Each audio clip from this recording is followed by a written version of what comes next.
Selamat pagi semuanya. Kami dari kelompok 6 akan mempresentasikan mengenai etika jurnalistik. Di sini ada saya sendiri Sylvia Christine Ginting dengan NIM 6211420007. Lalu ada Muhammad Najul Hija dengan NIM 6211420044. Lalu ada Kautsar Atarik dengan NIM 6211421100 dan Nova Reza Ningtyas dengan NIM 6211421105.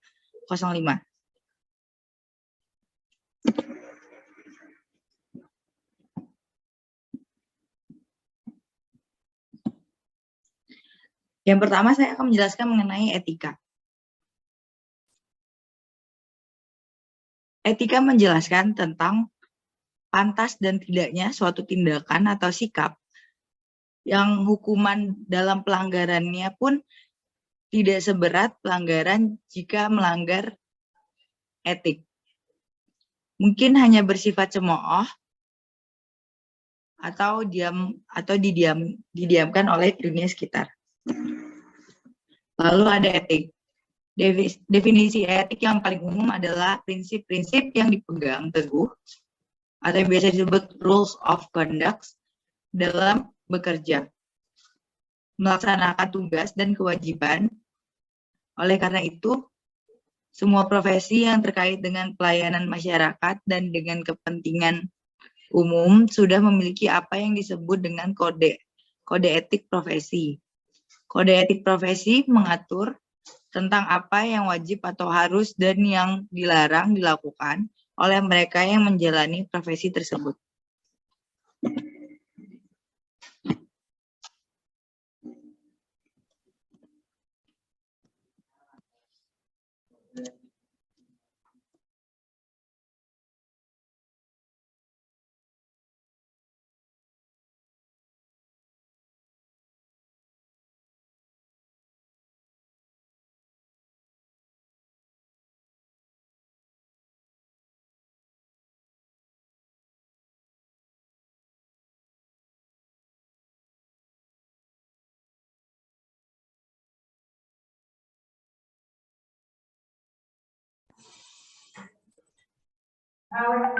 Udah.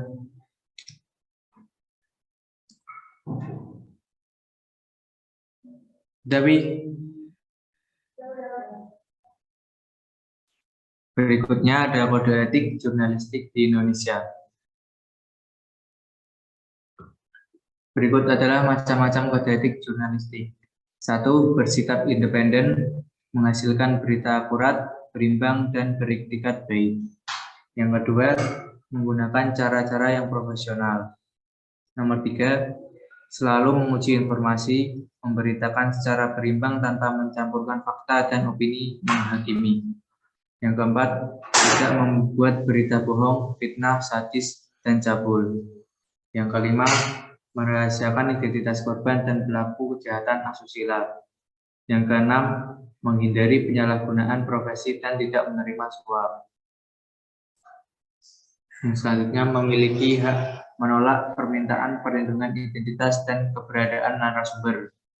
Yang kedelapan, menghargai ketentuan embargo informasi latar belakang dan off the record sesuai dengan kesepakatan.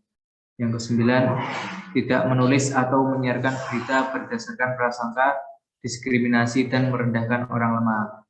Yang kesepuluh, menghormati hak narasumber tentang kehidupan pribadinya, kecuali untuk kepentingan publik. Yang ke-11, mencabut, meralat, dan memperbaiki berita yang keliru dan tidak akurat disertai dengan pertanggungjawabannya. Yang terakhir, melayani hak jawab dan hak koreksi secara proporsional.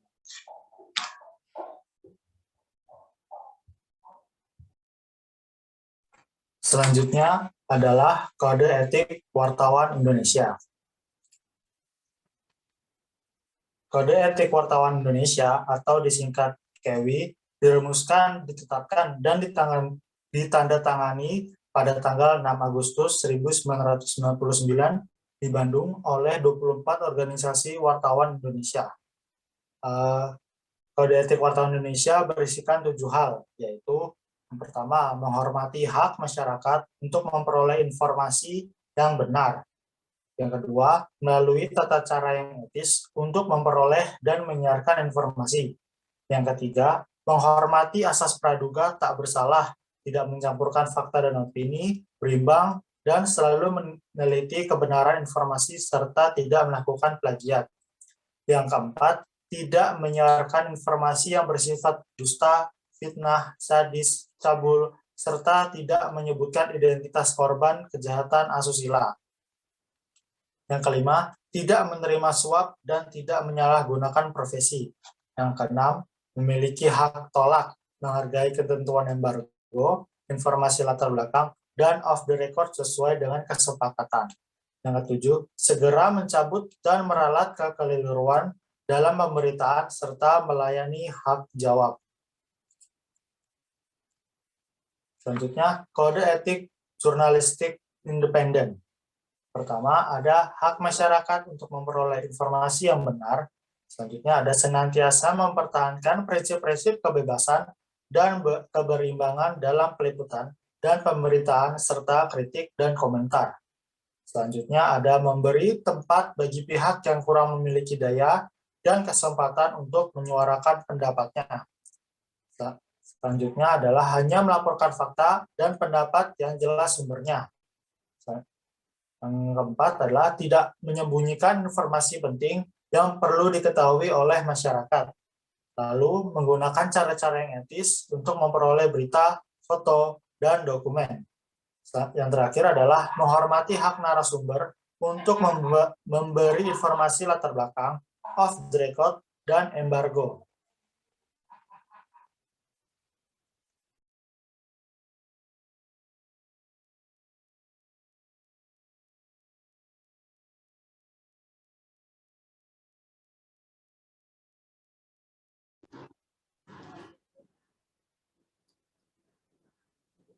Selanjutnya, segera meralat setiap pemberitaan yang diketahui tidak akurat. 2. Menjaga kerahasiaan sumber informasi konfidensial, identitas korban kejahatan seksual, dan pelaku tindak pidana di bawah umur. 3. Menghindari kebencian, prasangka, sikap merendahkan, diskriminasi dalam masalah suku, ras, bangsa, politik, cacat atau sakit jasmani, cacat atau sakit mental, atau latar belakang sosial lainnya. Yang keempat, menghormati privasi, kecuali hal-hal itu bisa masyarakat. Yang kelima, tidak menyajikan berita dengan mengumbar kecabulan, kekejaman, kekerasan fisik, dan seksual. Yang keenam, tidak memanfaatkan posisi dan informasi yang dimilikinya untuk mencari keuntungan. Yang ketujuh, tidak dibenarkan menerima sogokan. Catatan yang dimaksud dengan sogokan adalah semua bentuk pemberian berupa uang, barang, atau fasilitas lain yang secara langsung atau tidak langsung dapat mempengaruhi jurnalis dalam membuat kerja jurnalistik. Yang kedelapan, tidak dibenarkan menjiplak.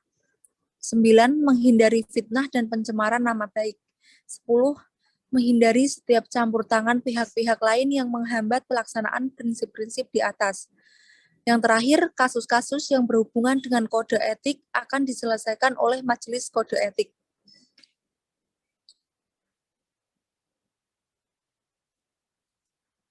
Next.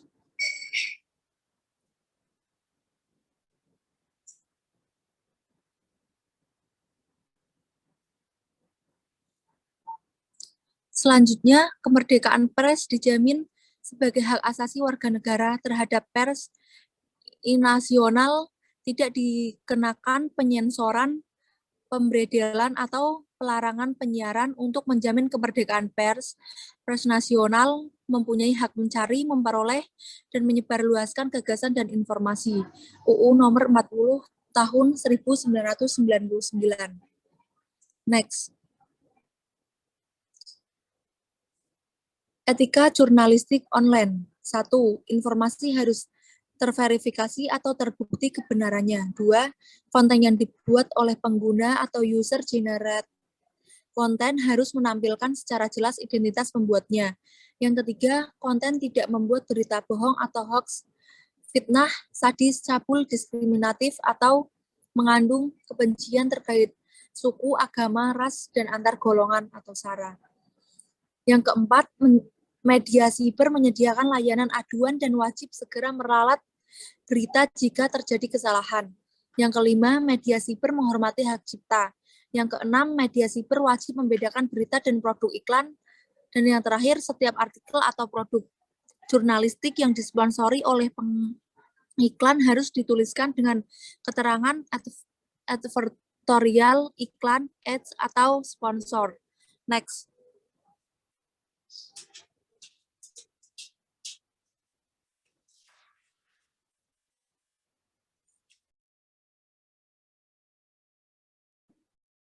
Demikian presentasi dari kelompok kami. Jika ada pertanyaan bisa disampaikan di dalam kolom diskusi ya.